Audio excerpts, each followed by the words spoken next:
జై స్వరాజ్. జై స్వరాజ్. జై స్వరాజ్. జై స్వరాజ్.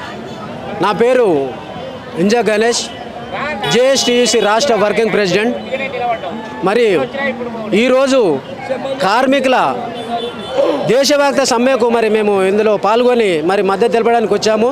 ఎందుకంటే కేంద్రంలోని మోడీ ప్రభుత్వం కానీ రాష్ట్రంలోని మరి రేవంత్ రెడ్డి సర్కారు కానీ మరి కార్మికుల గురించి ఎంత చిన్న చూపు చూస్తుందంటే, మరి కార్మికులతోటి మీరు గెలిచి కేంద్రంలో కానీ రాష్ట్రంలో కార్మికుల గురించి మీరు గెలిచి మరి ఈరోజు కార్మికులను పట్టించుకోకుండా పాపాన పోతున్నారు. కాబట్టి మరి ఎందుకు కార్మికులు ఏం తప్పు చేశారు మిమ్మల్ని?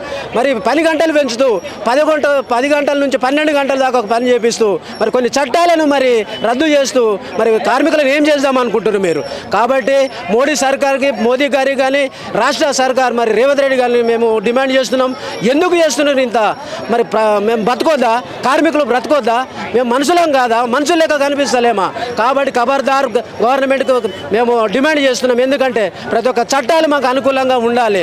మేము ఇన్ఫామ్ చేసినాం. మేము ఖచ్చితంగా మాకు అన్యాయం జరుగుతుంది. కాబట్టి మేము ప్రతి ఒక్క కార్మిక సంఘాలతో ఈరోజు ఏఐటీయూస్ కావచ్చు, జేఐటీయూస్ కావచ్చు, ప్రతి ఒక్క సంఘాలతో కలిసి మరి ఈరోజు మేము ఈ ధర్నా ప్రోగ్రాంకు వచ్చి జేఎస్టీయూస్ తరఫున మరి మేము మా అధిష్టానం జాతీయ అధ్యక్షులు కాసాని శ్రీనివాస్ గౌడ్ గారు, మరి రాష్ట్ర అధ్యక్షులు మరి గోల్కొండ రత్నం గారు ఆదేశాల మేరకు మరి ఈరోజు మేము ఈ పార్టీ ప్రతి ఒక్క కార్మిక సంఘాలతో వచ్చి మేము పాల్గొని మద్దతు తెలపడం జరిగింది.